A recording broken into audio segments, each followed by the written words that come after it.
Oi, pessoal, sejam todos muito bem-vindos. Nós vamos falar agora sobre algumas funções da área da administração, então retomando, né? O administrador ele tem quatro funções centrais: planejamento, organização, direção e controle, tá? Aqui na nossa disciplina, nós tratamos as primeiras duas funções, o planejamento e a organização, como sendo muito relacionados ao microambiente da empresa, ou seja, fatores em que a empresa tem como controlar, tá? Fatores que estão sob a possibilidade de ação dessa empresa.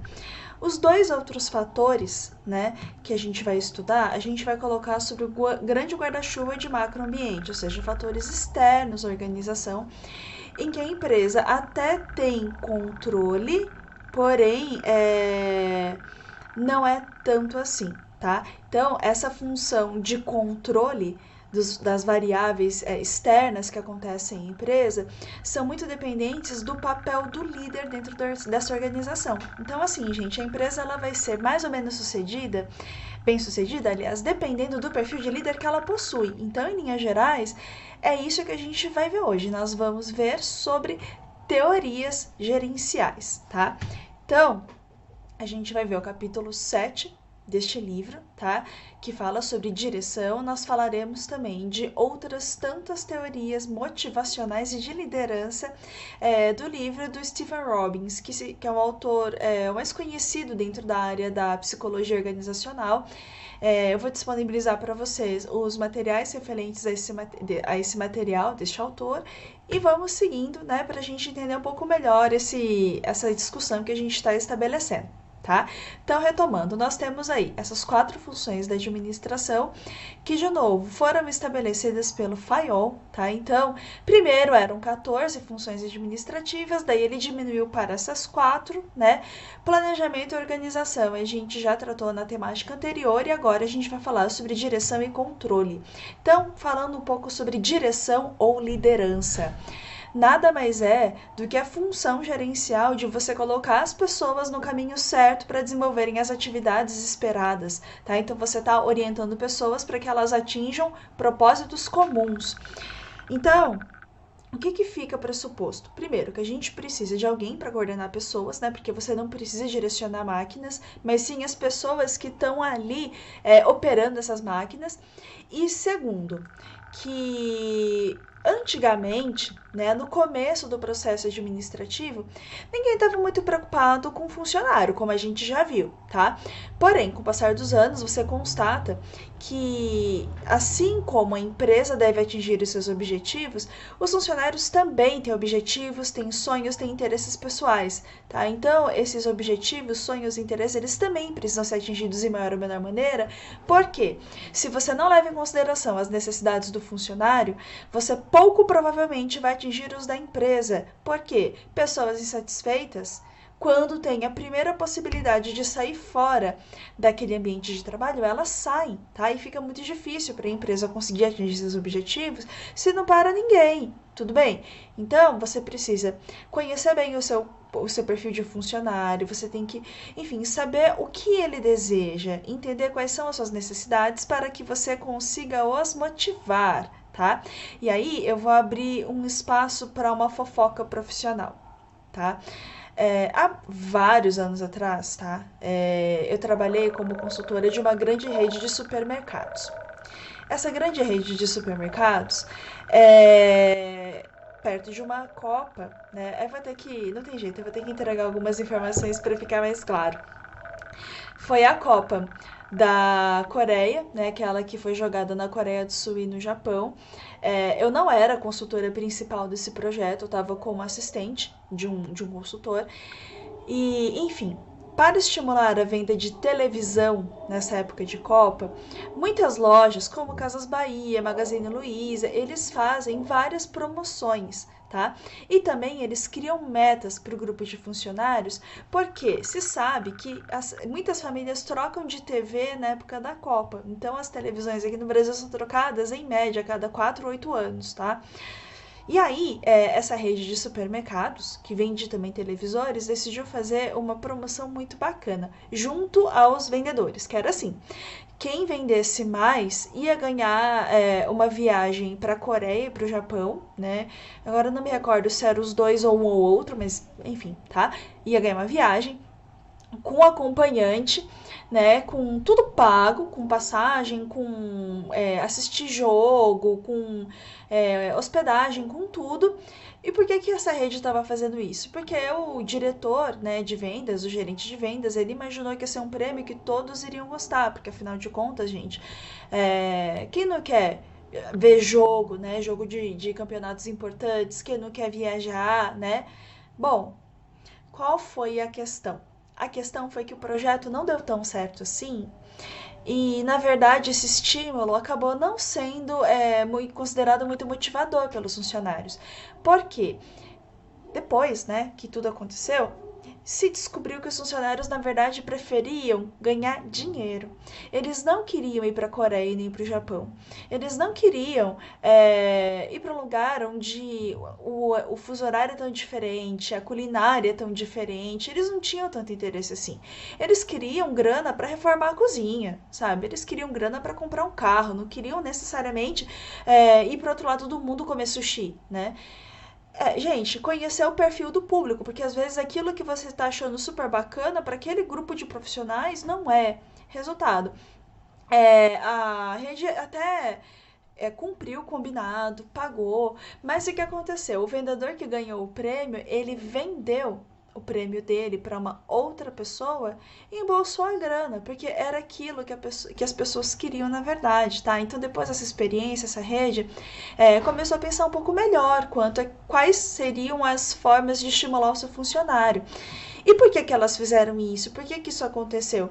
Porque faltou direção, tá? Você precisa conhecer muito bem o seu corpo de funcionários, porque quando você conhece bem alguém, você sabe o que vai motivar a pessoa e o que não vai motivar. E qual que é a lógica, né? A empresa quer agradar funcionário porque ela é boazinha? Gente, é lógico que não, tá? A empresa, ela quer motivar o seu funcionário porque existe uma associação muito clara entre bons resultados organizacionais e, né, evidentemente, a satisfação. Então, se parte do pressuposto que quando a pessoa está satisfeita com o ambiente de trabalho, ela é capaz de entregar mais, tá? E entregando mais, evidentemente, a empresa tem melhores resultados. Então, essa função de direção é central, porque ela ajuda a empresa a atingir objetivos e ela também tem que ajudar as pessoas a atingirem seus próprios objetivos, tá? Então, a gente tem uma definição aí do que significa essa função de direção. Basicamente, é uma função da empresa que vai coordenar a ação dos membros da empresa, né, por meio da sua orientação, ou seja, você vai dizer às pessoas o que é esperado que elas façam, tá? Segundo, você vai motivá-las, ou seja, você vai estimular para que essas pessoas sigam, né, cumprindo os objetivos, cumprindo as propostas que elas foram contratadas para fazer, né? E terceiro, fator liderança, que é você saber estimular e trazer impulso no momento de menor motivação, tá? Então, é isso que a gente quer dizer quando a gente está falando de direção. Agora, vamos pensar em um outro contexto. Vários de vocês talvez me digam o seguinte: Mitia, olha só, eu estou me formando para ser um profissional técnico, tá? Então, eu não quero ter chefe, mas eu também não quero mandar em ninguém. Eu vou cumprir a minha tarefa, ser autônomo e esse papo não me diz respeito, beleza? Em partes.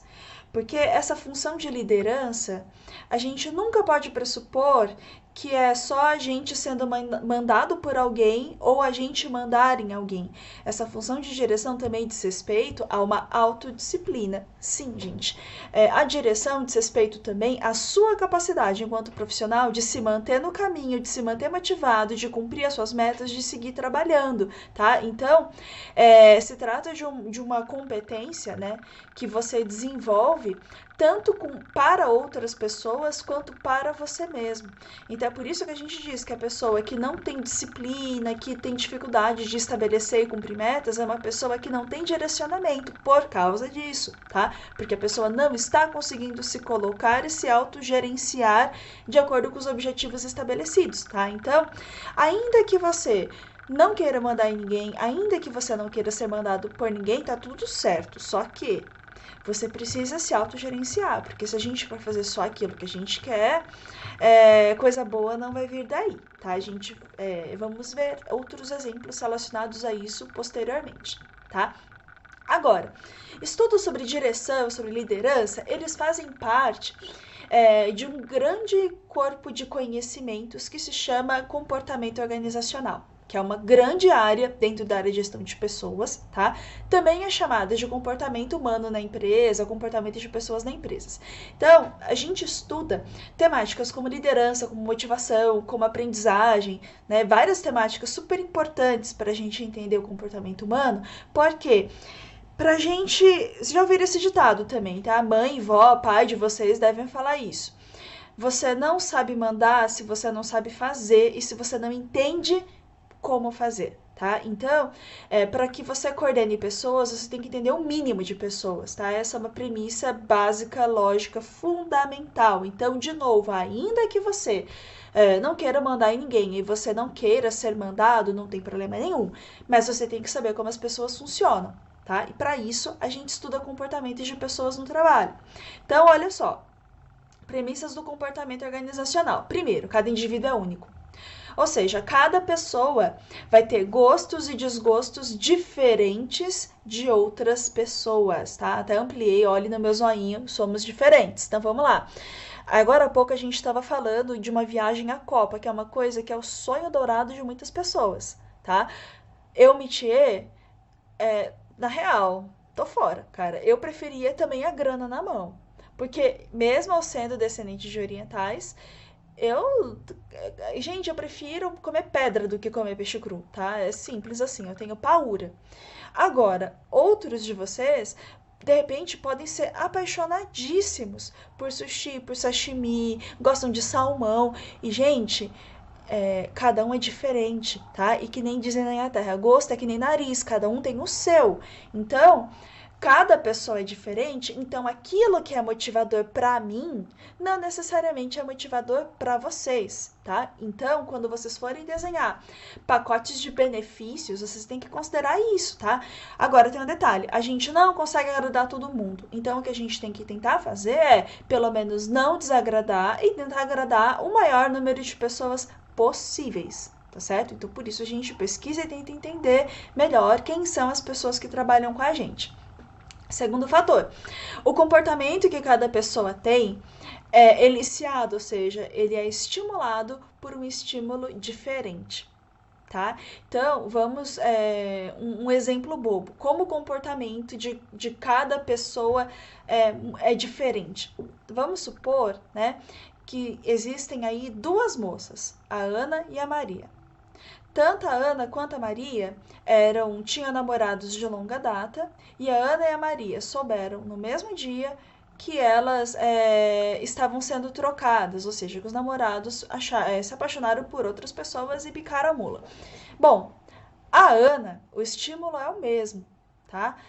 A Ana chorou, chorou, chorou, chorou, chorou e tá em depressão até hoje.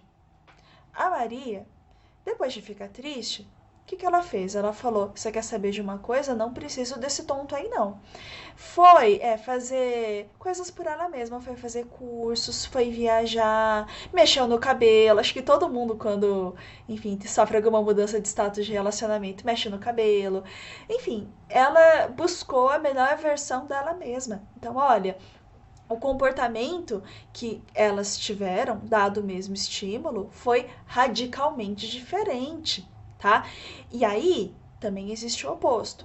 Às vezes, para você conseguir o mesmo resultado, né, você precisa de estímulos diferentes, porque as pessoas se motivam por fatores diferentes. Então, por exemplo, vamos supor que vocês estão aí treinando para uma corrida, tá? Vocês estão todos os dias acordando cedo, fazendo alongamento, aproveitando que a rua tá vazia, que não tá tão quente, põe o tênis e sai correndo, tá? E vocês querem participar desse campeonato, tá? Então o objetivo é esse, vocês precisam participar desse campeonato, vocês estão treinando.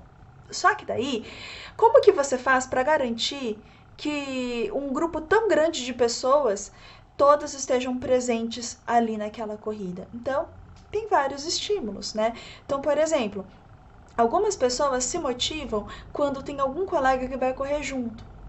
Outros se motivam porque aprenderam a gostar. Outros se motivam porque estão vendo que todo mundo é bando de perna de pau, então, né, acha mais fácil conquistar algum tipo de condicionamento e disputar e ganhar uma grana, né? Porque de repente o prêmio é em dinheiro.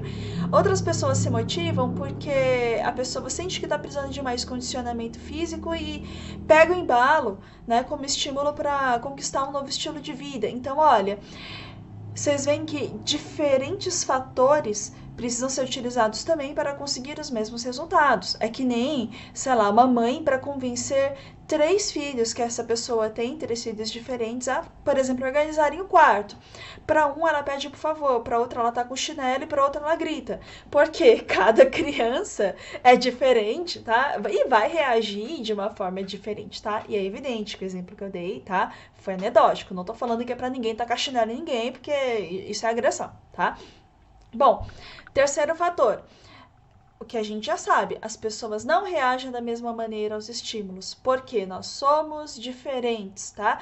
Então, a gente às vezes fica surpresa, né? Surpresa aí com comportamentos inesperados das pessoas, porque a gente pensa, nossa, eu nunca imaginei que fulano, fulana fosse fazer isso. É porque a gente, na verdade, não conhece, tá? As pessoas são um universo de comportamento, né? Então a gente pode até ter alguma noção de qual seria o provável comportamento, mas a gente nunca vai ter 100% de certeza, tá? E por fim, existe um padrão de expectativa em relação a cada papel. Trocando em miúdos.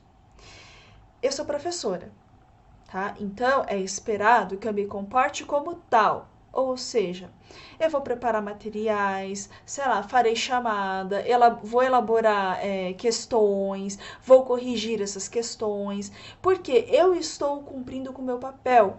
Aí vocês agora hão de concordar que seria muito esquisito se eu não me comportasse de acordo com isso, tá? Eu chegasse assim pra vocês e, ó, galera, arranca uma folha do caderno aí, escreva alguma coisa sobre liderança e me entregue, tá?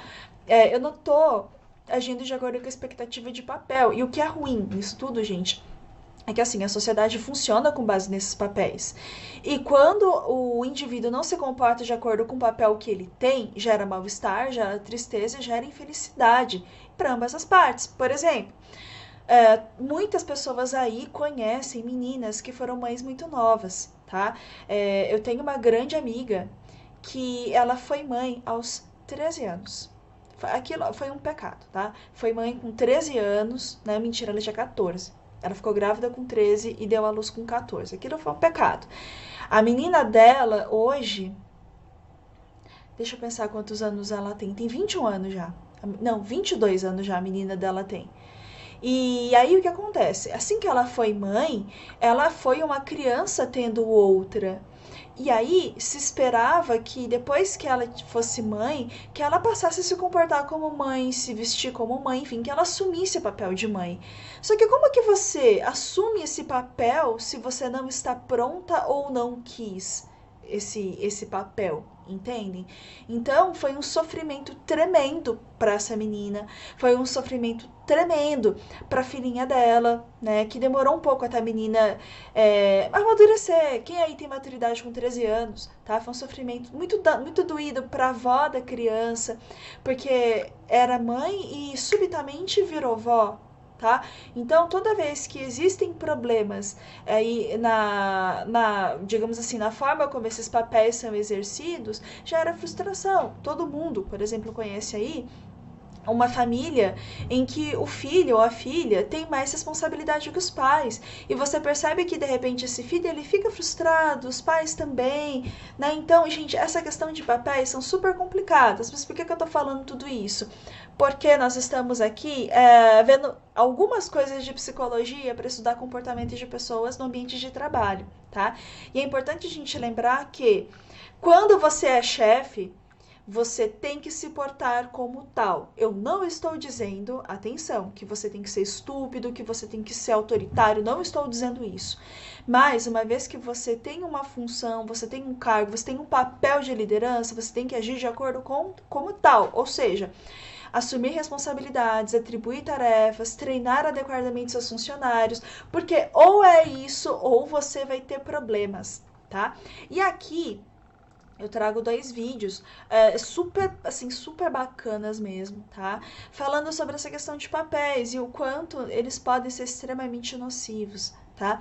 Então, se por um lado a gente sabe que você assumir papéis é uma coisa muito importante, por outro, esses papéis podem ser muito restritivos, tá? Então, é aquela coisa, você de repente é o chefe, mas não é porque você é o chefe que você sabe tudo, que você manda em tudo, que o seu funcionário tem que abaixar a cabeça para tudo aquilo que você tá falando, tá? Então, os papéis também precisam, enfim, ser ressignificados.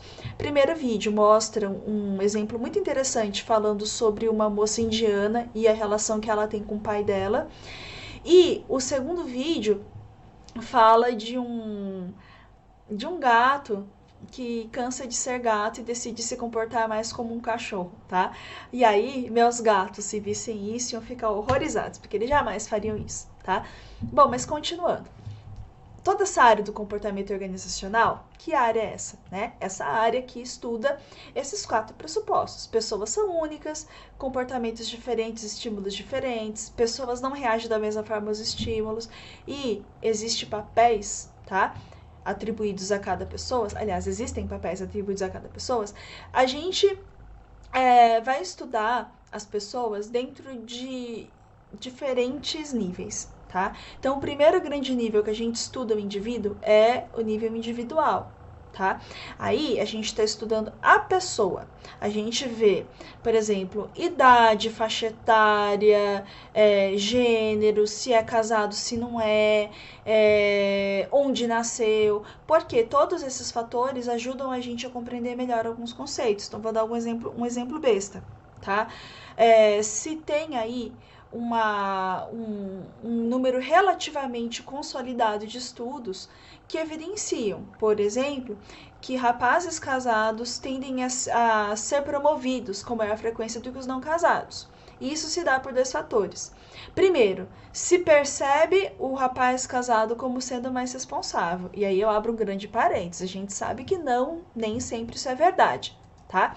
E segundo fator, que é o mais relevante, é que geralmente a pessoa casada, especialmente a que tem filhos, ela morre de medo de ser mandada embora, tá? Então ela vai entregar mais ali no trabalho porque ela tem boleto para pagar. E uma vez que você é casado, tem outras responsabilidades, o seu nível, digamos assim, de empenho no ambiente de trabalho é maior do que solteiros, ou pelo menos assim pensam os recrutadores, né?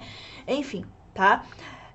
Agora, estudos sobre indivíduos também são muito interessantes porque ajudam a gente a desfazer mitos. Então, por exemplo, existe um preconceito danado com meninas que são mães. Tá? Então, existem aí vários cargos que ninguém vai colocar assim no anúncio. Não queremos mamães, não queremos grávidas, não queremos moças solteiras, não queremos moças jovens. Eles não falam isso, tá?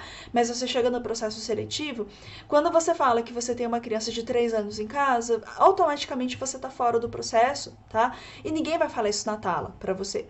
E por que se faz isso? Porque tem recrutador tonto e bobo que acha que a moça não vai dar tudo de si no trabalho porque ela é mamãe, tá?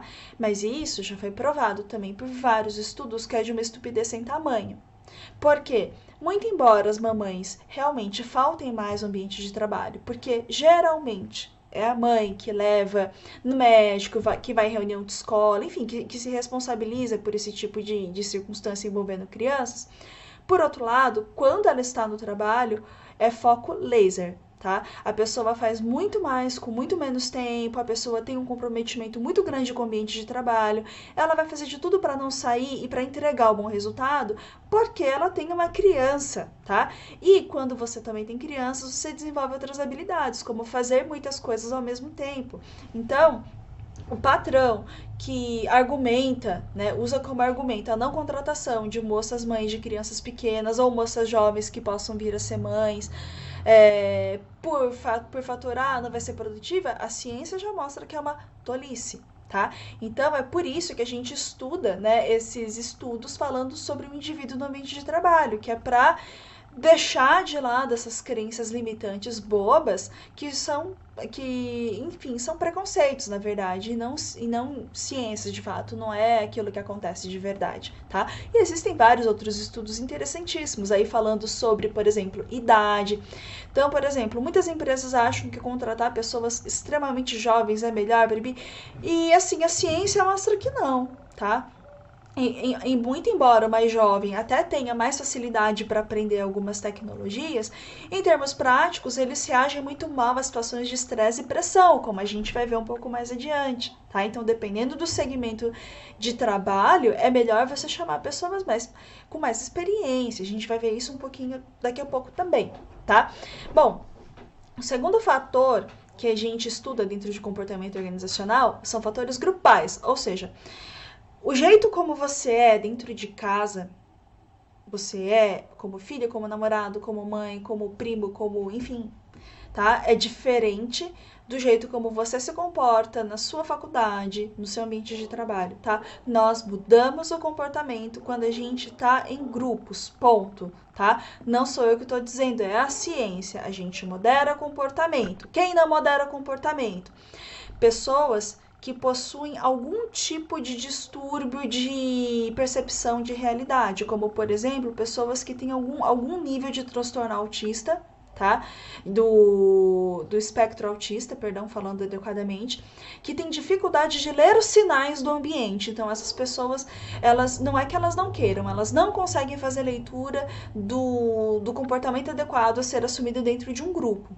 Tá? Mas todo o resto geralmente consegue se ajustar, tá? E a terceira esfera estudada por essa parte de comportamento humano no trabalho é a estrutura, ou seja, como que esses grupos se comportam dentro de estruturas sociais, estruturas de trabalho, estruturas organizacionais, tá? Porque o comportamento do indivíduo difere em cada circunstância. Então, vamos supor, por exemplo, que eu, Mithier, individualmente seja uma pessoa super palhaça, tá?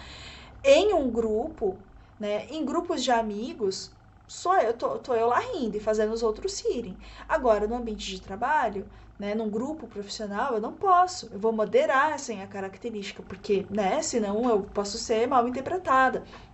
E dentro de uma estrutura organizacional, a situação é ainda mais complexa, porque eu tenho não só o meu grupo de trabalho imediato, mas eu tenho que me reportar junto a outros superiores, falar com públicos externos, né? Então, a estrutura também vai moderar o seu comportamento.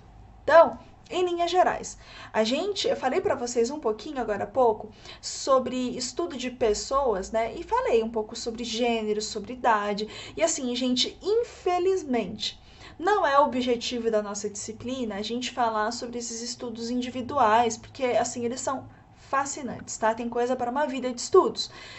Porém, aqui a gente vai estudar um fator que realmente diz respeito a função direção, tá? Que é aprendizagem, tá? Então, por fatores individuais, a gente considera variáveis biográficas, sexo, idade, personalidade, valores, atitudes, percepções.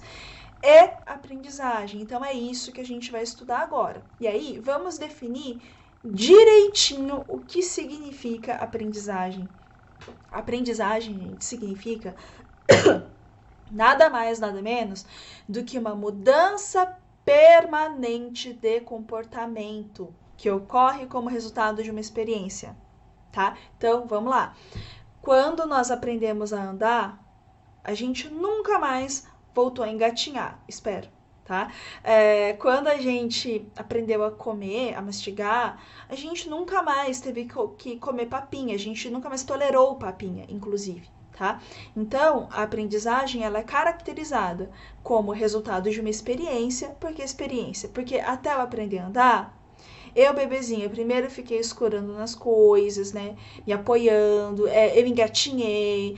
Na minha época de bebê ainda tinha andador, então eu apostava corrida com a irmã de andador, né? Então, teve aí uma série de etapas para que eu pudesse de fato concluir a minha jornada de aprendizagem para andar e sigo andando até hoje, tá? Eu nunca mais regredi.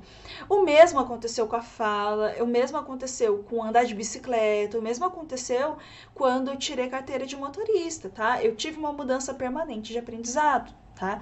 Agora, ai gente, vocês vão me desculpar, mas eu preciso comentar.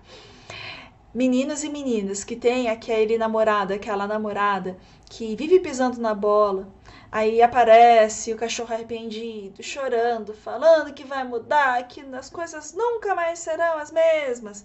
Aí você volta, 15 dias depois o trambolho volta a fazer de novo a mesma coisa, tá? Isso é um indício muito claro de que não, a pessoa não aprendeu a lição, ela pediu para voltar, mas entendeu? Não vai mudar de comportamento, ela não aprendeu. Então, aí, quando acontece esse tipo de situação, né, várias vezes você já percebeu que a pessoa não vai aprender, desculpa, cara, não aprende não, tá? Assim, a gente diz que a pessoa aprende quando ela muda permanentemente o seu comportamento. Quando é só alguma coisa acessória que muda durante 10 dias, não é aprendizado, tá? E aprendizado precisa de experiência. Então, vamos lá.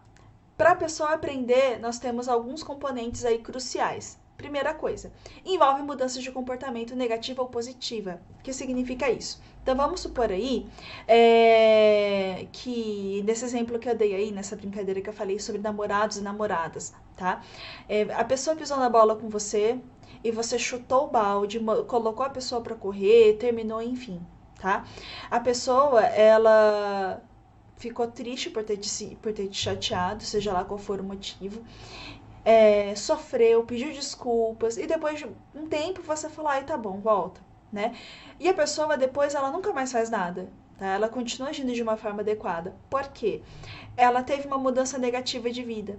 Ela viu que a vida sem o seu zoinho é uma porcaria, tá? Então, tendo uma mudança negativa, ela percebeu que tinha que mudar de comportamento, então ela aprendeu novos comportamentos, tá? E também existem mudanças positivas, quando você aprende coisas novas, coisas boas, tá? Então, por exemplo, vamos supor que vocês aprendem, desenvolvem, por exemplo, o hábito de fazer exercício físico. E vocês percebem que a vida de vocês mudou para melhor. Vocês estão dormindo melhor, vocês estão com a cabeça mais leve, estão conseguindo raciocinar de uma forma mais clara, tá?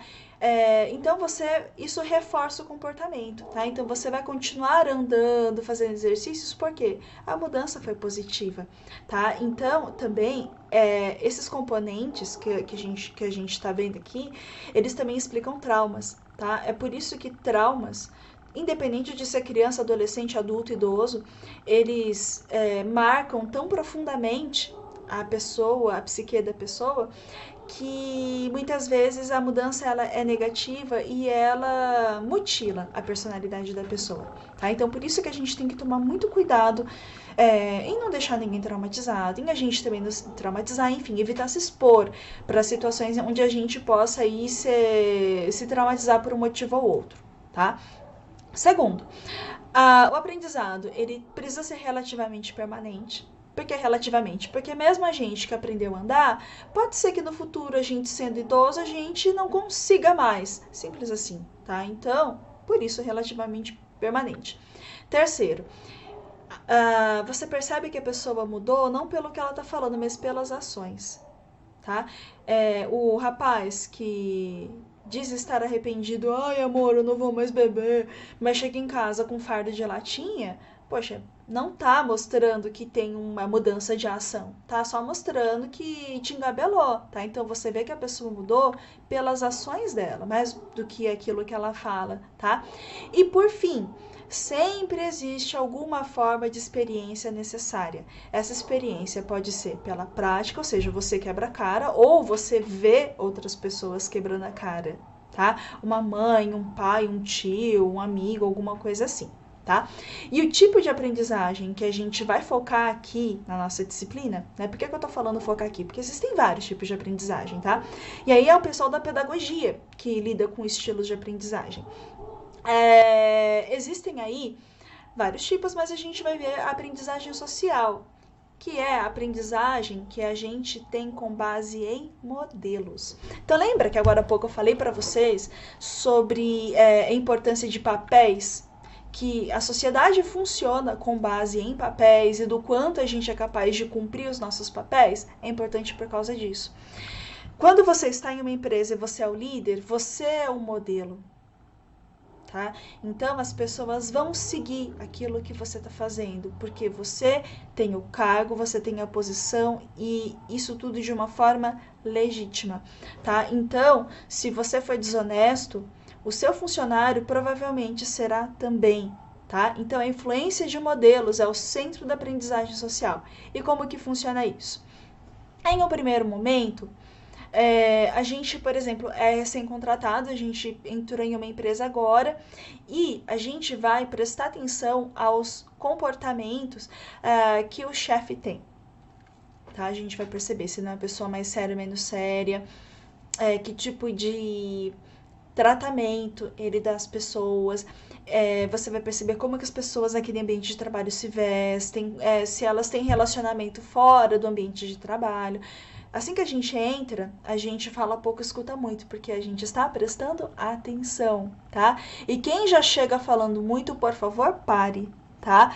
Quem fala muito, às vezes dá bom dia a cavalo, tá? Para você sentir o ambiente em que você entrou, você precisa prestar atenção, tá? Tanto aquilo que é dito quanto aquilo que não é dito. Segundo processo, tá? É retenção. Você vai reter aquilo que é importante para você. Você vai prestar atenção, né? Você vai reter, por exemplo, olha, toda sexta-feira o chefe, 5 horas da tarde, pirulita, né? Vai embora mais cedo. Fulana não gosta de receber relatórios pouco organizados. Beltrano dá chilique se alguém mexe na marmita dele na geladeira. Então você vai reter comportamentos que são importantes, né? Que são assim cruciais para que você tenha um bom desempenho no seu ambiente de trabalho. Tá? Daí, terceira etapa, o que você passa a fazer? Você vai reproduzir aquilo que você já sacou que funciona, tá? Ou seja, você já percebeu que o seu chefe gosta que o funcionário chegue 10 minutos mais cedo. Você já percebeu que o seu chefe tem pouca tolerância, ele mostra irritação com pessoas que conversam muito no ambiente de trabalho, tá? Então você vai fazer o quê? Tudo aquilo que você percebe que vai te favorecer, que vai fazer com que você seja percebido como sendo um profissional melhor do que a média, tá? Então você vai reproduzir motoramente isso, ou seja, você vai repetir esse comportamento de forma a ser percebido, tá? E por fim, existem os processos de reforço. O que é isso? É quando você é elogiado ou acontecem consequências positivas desse esforço que você teve de moderar comportamento, né? O que é isso? Por exemplo, você tá chegando 10 minutinhos mais cedo só para mostrar pro seu chefe, eu tô aqui. Aí tem uma reunião e o seu chefe fala assim, olha, o fulano acabou de chegar e você vê que o cara tá todo empenhado porque ele chega mais cedo, porque ele é comprometido, porque ele não demora mais de 3 dias para dar uma devolutiva para um fornecedor X, né? Então, quando você recebe elogios ou você é promovido, isso tudo reforça a sua vontade de permanecer aprendendo dentro daquele ambiente de trabalho, tá? Agora, esses processos de reforço, eles são, esses processos de aprendizagem por modelos, eles podem ser modelos positivos e também modelos negativos, tá? Eu sugiro a vocês que vocês assistam esse vídeo, tá? Esse vídeo é uma propaganda internacional que fala sobre como os pais são modelos para os seus filhos. E ele mostra vários exemplos negativos e outros positivos. E aí, caso tenha alguma mamãe, algum papai aí entre vocês, não fiquem muito sensibilizados, tá? Geralmente esse vídeo, ele tende a pegar fundo nas pessoas que têm filhos. Então, a gente tem que refletir que modelo a gente está exercendo junto aí as pessoas que estão convivendo com a gente, tá? E lembrando sempre que nós somos seres humanos, a gente aprende observando, tá?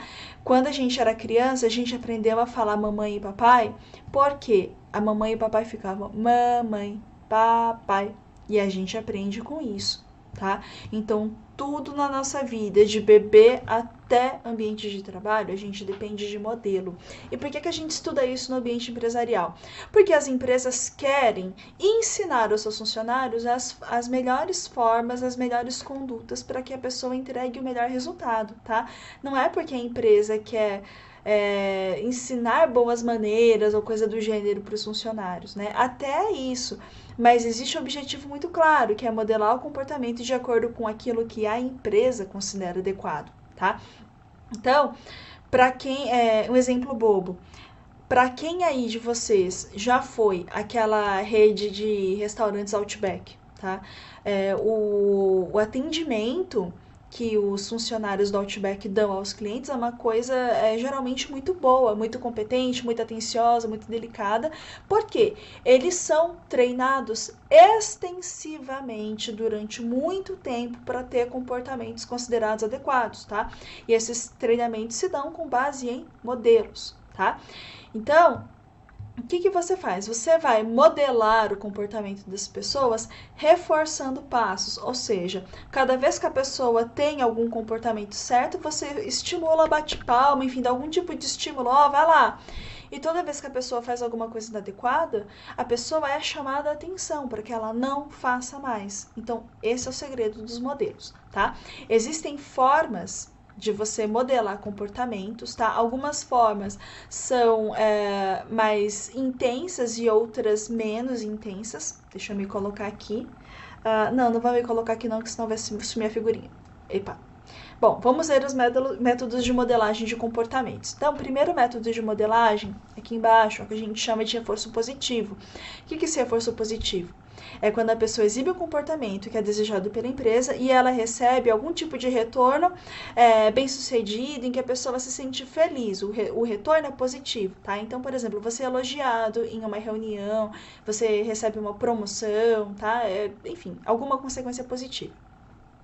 Segundo método de reforço, é o reforço negativo, tá?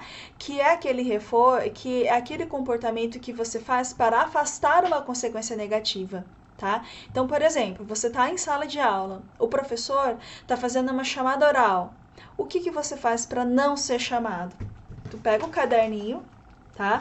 Abaixa a cabeça e faz de conta que está anotando loucamente, que você está prestando atenção. Por quê?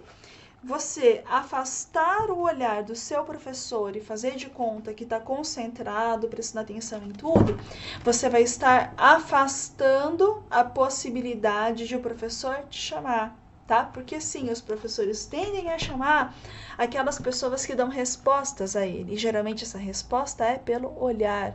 Ninguém vai falar assim, me chama, professor, eu quero responder a chamada oral. Ninguém vai fazer isso, tá? Então, como que a gente pega os incautos? A gente vê quem olha pra gente. Simples assim, tá? Então, esse é o reforço negativo. Você está afastando uma consequência indesejada, tá? Terceiro método de modelagem é a punição. O que é a punição? Quando alguém comete alguma ação inapropriada e essa pessoa ela é punida. Como que acontece essa punição? É batendo, que nem tem na figurinha? Não é, tá? Inclusive, não batam em ninguém, tá? Isso não dá certo, tá? O que é essa punição? E como ela funciona? Então, vamos supor que você tem um funcionário que está todos os dias, há 2 semanas, chegando 15 minutos atrasado. Tá? Você vai esperar 2 semanas para início de conversa? Não. No segundo ou terceiro dia, você vai chamar a pessoa em privado e vai conversar. Ô fulano, o que está acontecendo? Tá dando problema no ônibus? Enfim, você vai chamar a pessoa e você vai dar uma puxadinha de orelha no privado. E não é para chegar gritando, chutando, xingando, né? Você vai sinalizar a preocupação e você vai conversar com a pessoa a respeito do problema, mas deixando claro que não é um comportamento aceito, tá? Então, quando que a gente vai punir alguém? O mais próximo possível da ação. Então, se for para punir alguém, é para punir agora, não é para punir daqui a 15 dias, não é para você se vingar, não é para você esperar ficar com a paciência aqui nas tampas e daí você sai chutando tudo. Não, assim, aconteceu, fala. tá? Que é para não acontecer de novo. E evidente, se mesmo depois da punição, mesmo depois do alerta, o comportamento continuar inadequado, sem justificativa, ó, tem coisa que não dá, tá? Não dá mesmo. Por quê? Se você tolera o mau comportamento de um funcionário, a probabilidade é que todos os outros que se comportam de forma adequada fiquem com raiva e deixem de se comportar de forma adequada. Tá? Então, você punir no momento certo do jeito certo é um jeito também de você manter os outros trabalhando de uma forma adequada. Tá? E por fim, a gente tem a modelagem pela extinção. E essa modelagem pela extinção é um procedimento cruel, tá? Eu considero, porém eficaz, tá? E sim é necessário. Vou dar um exemplo. A extinção é quando você tira todo tipo de reforço que sustenta um comportamento. Todo. Vamos lá, eu sou professora. Eu não sou professora de jardim de infância, mas eu ouvi isso de algumas colegas. Vamos supor que tem alguma criança que é muito ativa, que é barulhenta, que é briguenta, né? Que assim, que só causa muito em sala de aula. E evidente, não é uma criança que tem nenhum. A criança não tem problema nenhum, nem familiar, nem de psique. A criança é hiperativa mesmo. O que a professora faz para esse aluno parar de infernizar? Ela vai colocar ali no cantinho do castigo? Não vai, tá? Já se sabe que isso não funciona, a criança só fica com raiva. O que essa professora faz? Ela ignora. Então, se o menininho tá lá gritando, xingando, chutando, chorando, a professora faz de conta que o aluno não existe e os coleguinhas são instruídos a fazer dessa forma quando o aluno está incorrendo em mau comportamento. Qual que é a tendência do aluno? Moderar o comportamento e extinguir esse comportamento birrento. Ou seja, é autenticamente você não dar corda, o comportamento é extinto, tá? Outro exemplo. Vamos supor que vocês têm... deixa eu pensar... eu vou falar de novo de namorada, que é o primeiro exemplo que me ocorre, tá? Você tem algum ex-namorado, alguma ex-namorada que você terminou recentemente e você não quer mais nada, mas a pessoa não para de te mandar mensagem pelo WhatsApp, fica te monitorando pelas redes sociais, quer saber de você por amigos próximos. O que você tem que fazer nessa situação? Terminou. Você já conversou com a pessoa que não quer, a pessoa não larga o osso. A única solução para esse tipo de situação é extinção de comportamento, ou seja, bloquear de todas as redes sociais, não conversar, pedir aos amigos que não passem informação, em algumas circunstâncias, até mesmo evitar ver os amigos comuns, porque com a ausência de estímulo, o comportamento tende a cessar. Tá? Simples assim. Então, às vezes a pessoa fala, eu vou conversar porque o coitado ou coitada tá sofrendo isso aqui. Olha, não faz isso, tá? É pior. Você só vai manter um comportamento que muitas vezes não é legal. É aquela história. Você tá falando com a pessoa ao telefone, dizendo, olha, eu não quero, né? Eu tô de boa, quero ficar sozinha, blá, beijo, tchau. Você ficou 40 minutos falando que não quer mais. Por você ter falado beijo, tchau, você desliga o telefone e a pessoa, me mandou um beijo, sabe? A pessoa às vezes escuta o que ela quer, tá? Então, para você extinguir comportamentos, tanto na vida pessoal, quanto também na vida profissional, a extinção é efetiva, mas como eu já disse a vocês, é um instrumento bastante radical e que deve ser levado aí com muito cuidado, tá? Porque é difícil, tanto para quem está sendo isolado, quanto para quem está isolando, tá? E aí, eu trouxe para vocês esse vídeo que eu sugiro fortemente que vocês estudem, que vocês vão ver nesse vídeo que você modela o comportamento das pessoas com diferentes estímulos para que elas encaixem na empresa. Tá? Então, você vai trazer estímulos, né, para que as pessoas se comportem da forma como você quer que elas se comportem. Você vai trazer punições para coibir comportamentos que você julga inadequado. Isso tudo para quê? Para que a sua empresa tenha funcionários com padrão de comportamento que você considera adequado. Tá? Basicamente isso. Então, vimos a primeira parte do nosso conteúdo, tá? Que fala sobre comportamento individual. E agora nós vamos falar um pouco sobre comportamento grupal. E aí eu trouxe uma foto antiga, tá? Da seleção portuguesa, que disputou uma das Copas passadas. E aí, deixa eu diminuir aqui minha fotinha. Alguém aqui reconhece algum jogador que não seja esse aqui? O Cristiano Ronaldo? Bom, se alguém conhece, beijo, parabéns, sua memória é boa, tá? Porque quando a gente fala de seleção portuguesa, as pessoas lembram do Figo, que já se aposentou, e lembram do Cristiano Ronaldo, tá? Por quê, gente? Porque, na verdade, o Cristiano Ronaldo, ele é um excelente jogador, como poucos há aí no mundo. Só que ele não sabe jogar em grupo, tá? E para que o grupo funcione, as pessoas precisam saber trabalhar em grupo, tá? E é isso que a gente vai falar um pouco agora, tá?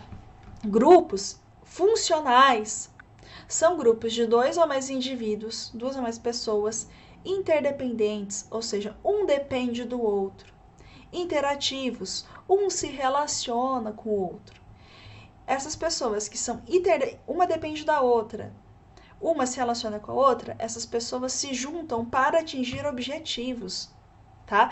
Então, por que é que a seleção portuguesa tem muita dificuldade de seguir adiante em Copas? Porque a seleção portuguesa tem, geralmente, alguns craques, né? Um ou dois, mas é isso, tá? E futebol, você não ganha jogo só com craque. É o que a nossa seleção brasileira está começando a aprender, tá? Não adianta você ficar bajulando e paparicando somente um ou outro craque.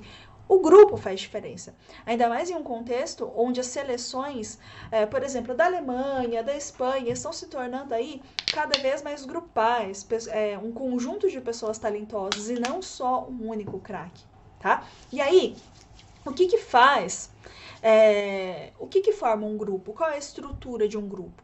Aí, gente, prestem bastante atenção a isso que eu vou trazer a vocês, tá? Então, primeira coisa, deixa eu até ampliar, porque eu sei que vocês funcionam melhor olhando para a pessoa, tá? Primeira coisa que diz respeito à formação de um grupo, a estrutura de um grupo, são as normas. O que são normas? São as regras de comportamento de um grupo. Essas regras podem ser positivas ou negativas, tá? Então, por exemplo, vamos supor que você tem um grupo de amigos onde todo mundo estuda, todo mundo trabalha, todo mundo enfim, são pessoas que estão focadas em coisas boas da vida. A probabilidade de você ser também uma pessoa que estuda, que trabalha, que quer coisas boas da vida também é enorme.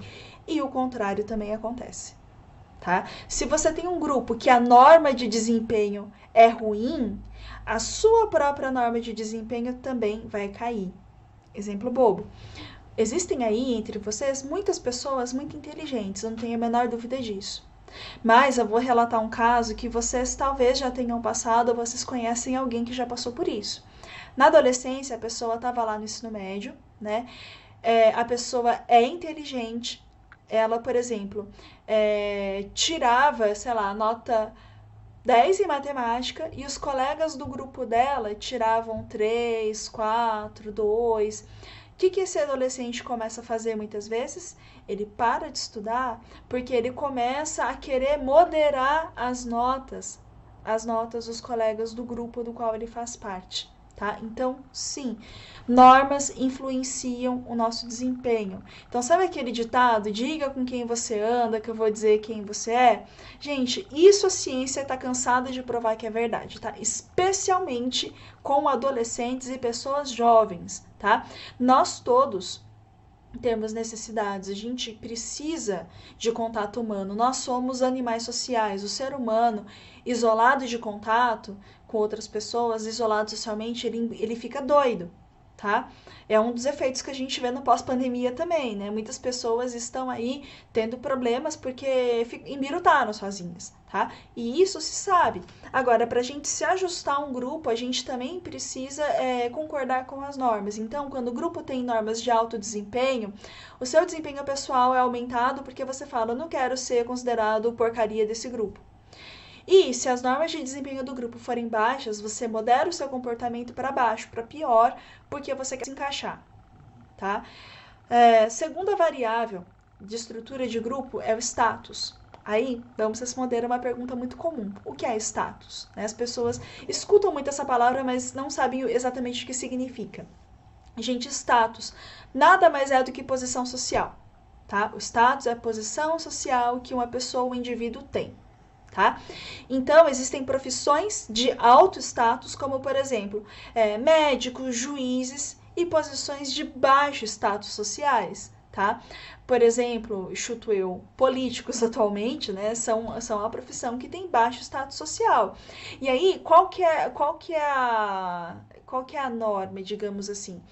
Nós todos queremos ser a melhor versão de nós mesmos no final das contas, tá? Então a gente quer fazer parte de grupos que tragam status desejável. Então vamos lá, vocês quando entraram na universidade, uma das primeiras coisas que vocês provavelmente fizeram foi comprar um moletom, aquele moletom bonitão, azul marinho, né? Ou então aquele Marsala escrito UFO em amarelo, tá? E vocês vão para casa usando o moletom, tem o adesivinho da UFO que vocês colocam em carros, os pais de vocês têm orgulho de falar que vocês estão na UFO. Por quê, gente? Porque é status, tá? Você fazer parte desse grupo universitário é uma coisa que não é para todo mundo, tá? Então traz prestígio. Então, você desejou muito estar aí onde você está hoje. Seus pais também. Então, por isso, você quer fazer parte desse grupo e se manter em esse grupo. E quanto maior o prestígio de um determinado grupo, maior o seu status. E por isso, maior a vontade das pessoas fazerem parte desse grupo. Basta vocês lembrarem que existem pessoas que ficam 6, 7 anos no cursinho tentando entrar na medicina, tá? Tanto porque a medicina é um curso muito difícil, quanto porque é uma profissão carregada de status, tá? Então as pessoas querem fazer parte aí desse mundo. Terceiro fator de um grupo, né, é o tamanho. Então, o que a gente sabe? Existem grupos que são muito eficazes, ou seja, atingem seus objetivos, tá? E grupos que não atingem objetivo nenhum. Qual é o tamanho desse grupo? O tamanho de um grupo ideal para tarefas, para realizar atividades? Entre 5 e 7 pessoas. Mais do que 5, 7 pessoas, o que acontece? O fenômeno da folga social, que é quando uma pessoa só faz o trabalho do grupo inteiro sozinha. E todo mundo já passou por isso, de fazer um trabalho sozinho e a pessoa tá ali na sua casa só comendo, sem contribuir, tá? Isso acontece? Acontece, tá? E você sabe que quanto maior o tamanho do grupo, maior a probabilidade de existir essa folga social. Por quê? Por ter gente demais, os indivíduos, as pessoas que acompanham o grupo ficam com a falsa sensação de responsabilidade compartilhada e elas esquecem que elas também são responsáveis pelo resultado desse grupo, tá? E também uma coisa importante falando de tamanho. Grupos demoram, em média, 4 anos para se entrosarem mesmo, tá? É que nem diz o ditado aí, você só conhece alguém bem quando você já comeu muito sal junto com ela, né? E vocês sabem o quanto demora para acabar um pacote de sal numa casa normal, demora bastante, né? Então, o problema é que hoje em dia hoje em dia não, né? Desde sempre, você contrata as pessoas e você, depois de um período de experiência de um mês, 2, 3, você já quer que a pessoa entregue tudo aquilo que ela tem a entregar, mas quanto mais complexo o cargo dela mais é difícil para ela se ajustar, tá? Especialmente quando o grupo é grande demais, tá? Ela tem dificuldade mesmo de se ajustar. E por fim, todo grupo tem um líder, todos os grupos, tá? Pode ser um grupo de jogar bola, pode ser um grupo da igreja, pode ser um grupo universitário, todos os grupos têm líderes, tá? Todos, é um fenômeno natural da humanidade ter alguém que tem características mais comumente associadas à liderança. E essas pessoas exercem influência sobre as outras, tá? Então você pode ver um grupo de criancinhas brincando no parquinho, vai ter aquela que vai definir do que vai brincar, onde vai brincar, o que vai brincar, tá? E tem uma coisa que é importante, é que a liderança, ela não é que ela não possa ser trocada, ela pode. A questão é o tempo. Então vamos supor que a gente está em um barco, viajando, nós temos o capitão do navio, e esse capitão morre, tá? Aí existe a substituição desse capitão do navio para uma outra pessoa. Essa outra pessoa assume o navio, né? E ela pode ser substituída? Pode. Depois de quanto tempo? Indica-se que a pessoa precisa de um período entre 6 meses e 2 anos para ficar na liderança, exercer a atividade, para daí ser substituída. E quanto mais complexa é a atividade, mais tempo a pessoa tem que ficar no cargo, para dar tempo de colocar alguma coisa ali no trabalho, para daí vir uma outra pessoa. Porque se, por exemplo, entrou esse segundo capitão do barco, 2 semanas depois esse cara morre, não vai ter uma nova liderança. Ou se tiver essa liderança, não será exatamente bem aceita. Tá? O que é um problema muito sério, se tratando de navios e pessoas que podem morrer. Agora, diminuindo um pouco. O fator principal e crucial que eu queria que vocês lembrassem aqui, disso que a gente falou de estrutura de grupos, são as normas, tá?